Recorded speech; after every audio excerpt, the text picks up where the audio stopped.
Hello, and welcome to this week's edition of Checks and Balances TV. Today's program is entitled, Is Winning the Lottery Your Only Hope of a Financially Secure Retirement? So let's see how today's news may impact your financial future. Our struggling economy has fueled the growth of state lotteries across the U.S., producing record sales in many of the 43 states that allow lotteries in fiscal year 2011, which ended on June 30th.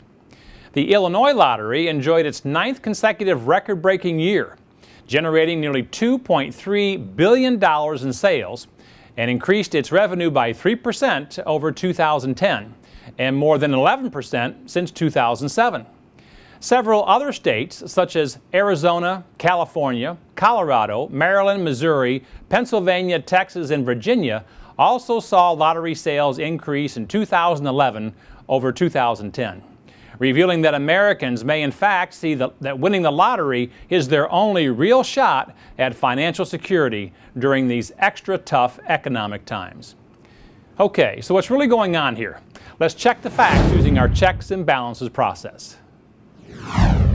The popularity of state lotteries has never been higher, according to the end-of-year reports from the state lottery agencies. Illinois was not the only state to break records in 2011. As sales in Missouri, Virginia, and Arizona were among those who reached all-time highs. Arizona sold $584 million worth of lottery tickets in 2011, the most ever in the 30-year history of the Arizona lottery. California had the highest percentage gain over 2010, a 13.2% increase to $3.4 billion in sales, just shy of a record $3.6 billion set in 2006. And Missouri topped $1 billion for the first time. In fact, 28 of the 44 lotteries, including the District of Columbia, experienced higher sales from 2009 to 2010. State lotteries were created as another means to generate revenue for their states in addition to taxes, with the winnings going to an individual or group who had a ticket that matched the numbers generated from the state's random drawing. And with most states hurting financially, the lottery has proved to be a welcome source of additional revenue for participating states, with much of that money funding education. In Arizona's case, the lottery has sold $8.5 billion in tickets since 1981. with $2.7 billion going back to the state. The financial impact of the Illinois lottery has been a boost to communities throughout the state, with almost 1/3 of that revenue going to good causes. Of the $2.3 billion in 2011 sales, $690 million has gone to organizations such as the Common School Fund, the Capital Projects Fund, Illinois Veterans Groups, and other nonprofit organizations benefiting those individuals dealing with breast cancer, AIDS, and multiple sclerosis. The total amount of 2011 contributions was the most money ever allocated by the Illinois Lottery to good causes in its 37-year history. Okay, so now that we've checked the facts, let's balance this news using our checks and balances process to determine what action you should take today. The lottery has brought much-needed revenue to many states, while the few states who oppose the lottery are missing out on some large additional funds. Alabama, Alaska, Hawaii, Mississippi, Nevada, Utah, and Wyoming all have decided against having a state lottery for different reasons, even though each state could really use the extra revenue. Alabama, Mississippi, and Utah have considerable religious opposition to gambling, while the casino industry in Nevada has kept the lottery out of its state due to not wanting to create competition for their gambling venues. Nevada, in particular, is facing statewide budget cuts in civil services and education. They have had several opportunities to raise state revenue by passing a lottery bill, but the state legislature has failed to let any of them go through. While the states without lotteries are looking for other sources to generate future revenue, those citizens who are counting on winning the lottery to improve their financial future are facing tough odds.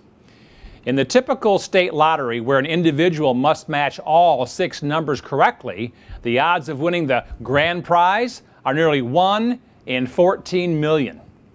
In other games, like the multi-state Powerball, the odds of winning are even higher, at more than 1 in 195 million.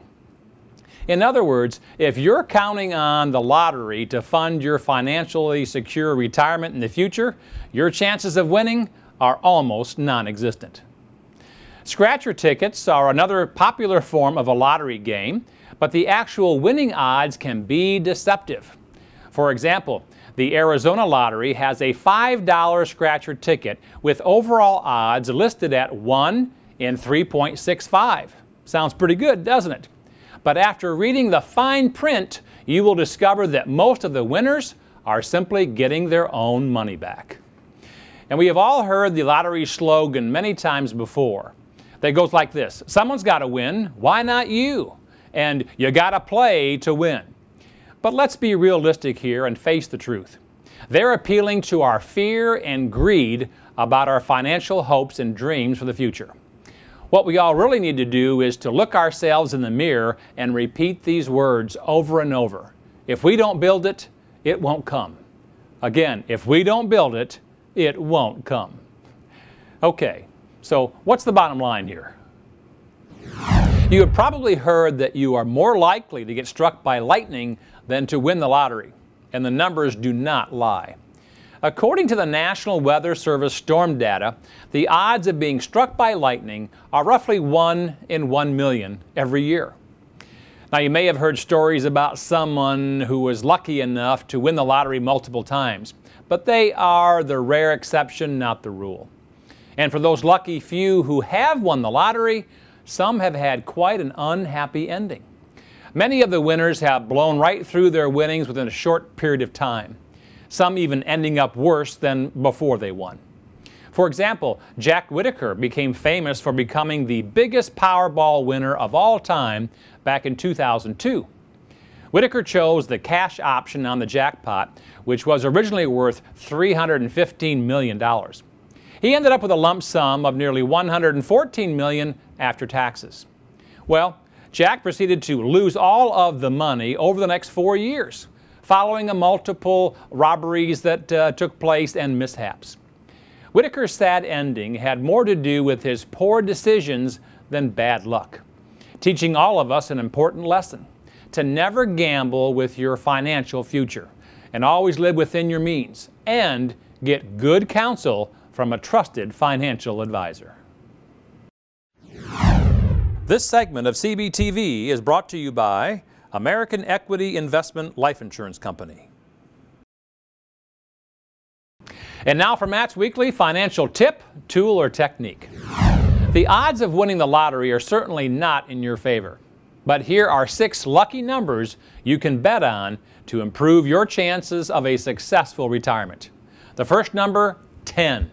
Which is the percent of money you should put away each and every month into a retirement savings account, like a 401k, 403b, or IRA.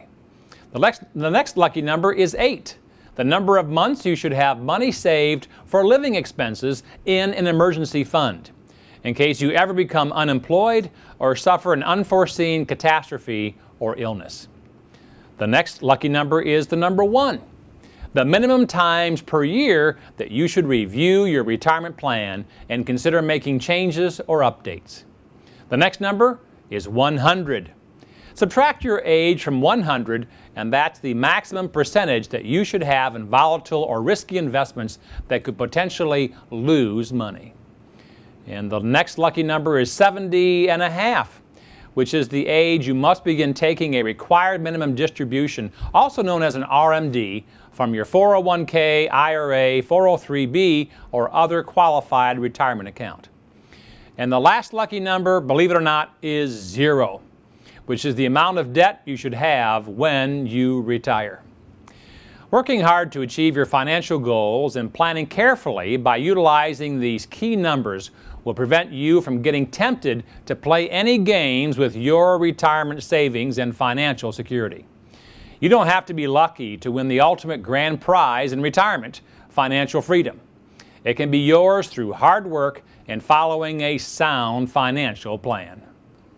Be sure to log on to our website and request our featured free report in our Truth About series. It's entitled Financial Freedom Wake-Up Call, a free report that teaches you how to plan for, save consistently, and invest wisely for a secure financial future.